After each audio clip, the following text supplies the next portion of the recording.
A long book isn't necessarily a fat book. That's my proposition wearing sunglasses. Now, I'm in the middle of editing a very long novel. It's 210,000 words.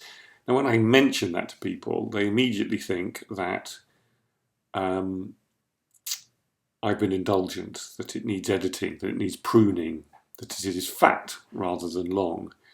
That's not the case. I've worked on this for 7 years. It has been, sections have been cut, sections have been added, paragraphs have been filleted and then have somehow grown. It's been a very organic process, but I've always been aware that that it was going to be a long book because it is dealing with two very big themes. To give you a sense of how long, 210,000 words is about the length of Moby Dick and just shy of Dostoevsky's Crime and Punishment. Now, before I go on, my camera is playing up. It keeps dropping frames, which means I'm sure I'm going to be out of sync. There are going to be jump cuts. Please forgive me.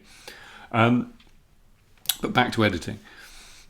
I think the key thing to remember about a long novel is that they are by nature discursive and tangential in parts, and that's part of the reason we enjoy them, because we have a different kind of attentiveness to a novel that is longer than a short novel.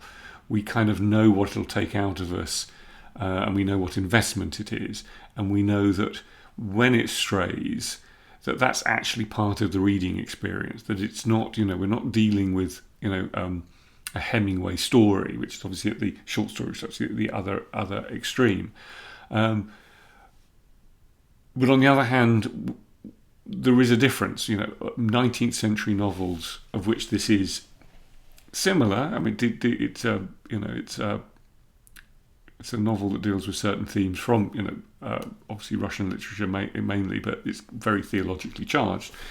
Is that it is all of a piece in the sense that 19th century novels were often serialized. They were often, quite long sections in periodicals, and they were, there were writers doing other things between writing those sections. That's a different experience of a long novel.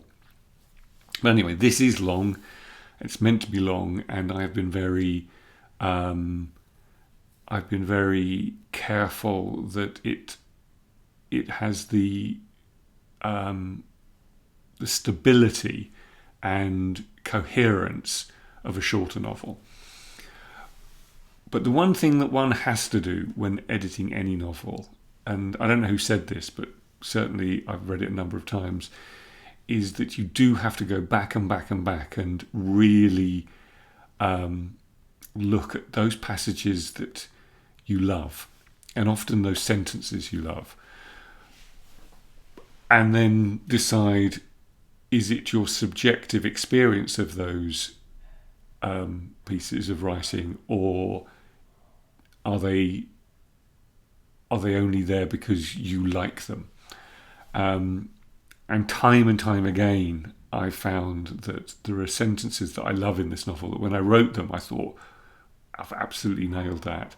But when I go back, actually, the rewrite, I've left them in, even though the rewrites mean that actually they become either superfluous or irrelevant or even not nonsensical in terms of what I'm trying to do. And I think that's the important thing is whoever said writing is rewriting is absolutely right, is you write and write and write. And as you write, everything becomes in focus. And those great first sentences, which do have a kind of energy in them, they are the energy of a first draft. And I've had to... And what happens is, I will work a passage for hours to try and keep that line in. even though I know the moment I get rid of that line, sometimes a whole paragraph, I suddenly feel liberated, and the novel feels liberated. So actually, in editing a long novel, it's not really about huge sections that you're looking at. And I've been edited. I've written 2 published novels, about both 110,000 words. One I worked quite closely with the editor. The other one I got some proper notes back saying, actually cut this whole section, and she was right on a couple of occasions. But actually, that's not. As one gets experience, there shouldn't really be whole sections that need cutting. It's more about, does every sentence, does every paragraph, does every section, does every chapter, does every part do its job? And does it have an internal coherence? And actually being sentimental about certain sentences means that actually that's where the wrong notes finally chime when you finished it, because they shouldn't be there. And so my advice to any writer is in order to be a good editor of one's own work, one has to be alert and alive to the fact that we can be very, very fond of certain writing tics we have and be loath to get rid of them. But we must do. We become better writers, and because you can only write for yourself, it doesn't matter what people think, you can only write for yourself, you have to be careful as well, because there is writing for oneself where only oneself understands it, and there's writing for oneself that speaks to others. And there are those moments, those sentences or passages where actually you realise you've absolutely nailed it, but no one else will understand. And so that's what I've been doing over the past few months. I've got a month left. Is this very forensic polish where every line has to earn its place, and there is no favourite children, as it were. Thank you.